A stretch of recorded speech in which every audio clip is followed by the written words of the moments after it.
दासो बरायनाय जाबाय। स्टुडिअ'आव दङ आं आसारानि दैमारि। रादाबनि समाव दङ नोंथांमोननि गोनांथिथार मिथिनो गोनां खौरांफोर। नोंथांनि आखायाव दङ दासिम 12 रिंगा। बे सानसेनि समाव नोंथाङा जुदि गासै मोनबा खामानिखौ मावा, होनबाथ' नोंथाङा खैफोदाव मोगा-मोगि जानो हागौ। बे मोनबा खामानिफोरा मा मा जानो हागौ बेखौ नोंथांमोन साफ्रोमनो बड'लेण्ड एफेयार्सनि गेजेरजों फोरमायनो लाबाय। 12 रिंगानि गेजेराव दङ गासै मोनबा मावनो गोनां खामानिफोर। जुदि बे खामानिखौ नोंथाङा 12 रिंगा समनि गेजेराव मावफुङा, अब्ला नोंथाङा खैफोदाव गोग्लैनो हागौ। दिनैनि गेजेराव रेशन कार्डखौ गथायना होफिननांगौनि बाथ्रा रायजोआव फोसावनानै होदों आरो जामुं एबा जानाय आदार रानग्रा आफादाव गथायनानै होनो थाखाय खावलायनाय जादों रेशन कार्डफोरखौ। सेथियावनो जादों रेशन कार्ड। रेशन कार्डखौ लानानै मोनसे मिथिहोनाय।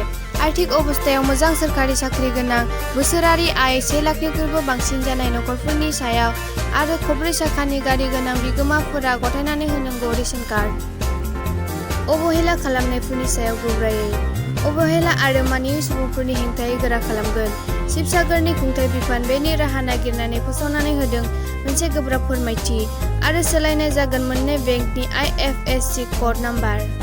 जुदि नोंथांमोना मिथिनानै लायाब्ला एबा अबहेला खालामोब्ला खैफोदजों मोगा-मोगि जानो हागौ।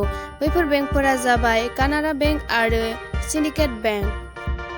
गोदानै IFSC क'ड लानो नांगोन। बैफोर बेंकनि एकाउन्ट थानाय सुबुंफोरा आय'गआव दाखिल खालामाब्ला 1 जुलाइनिफ्राय 2 TDS भरिनो नांगोन। आरोबाव आबादारिफोरनि थाखाय दङ मोनसे गोनांथि रादाब। दिनैनि गेजेराव PM किसाननि गेजेरजों आर'जलाइ खालामोब्ला लाब खालामगोन 4,000 रां।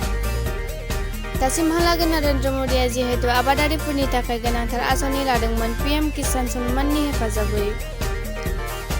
हादोरनि आबादारिफोरनि थाखाय बोसोरारि 6,000 रांसिम गथायना होनाय जायो आरो गासै 3 किस्तिनि थाखाय होनाय जायो गासै 6,000 रां। जुदि नोंथाङा दिनैनि गेजेराव आर'जलाइ गथायो, नोंथाङा जुदि दासिमहालागै PM किसानाव सुबिदाफोर मोनाखैब्ला दिनैनि गेजेराव जायफोरा बे सुबिदाखौ मोननो आर'जलाइ गथायनो हागोन आरो नोंथाङा 2 किस्तियाव रां मोननो हागोन। गासै 4,000 रां आबादारिफोरनो गथायनानै होनाय जागोन आरो मोननो हाथाव सुबुंफोरा आर'जलाइ गथायनो हागोन। दासिमहालागै मोनसे वेबसाइट खुलिनाय जादों। बे वेबसाइटनि गेजेरजों नोंथांमोना आर'जलाइ गथायनो हागोन।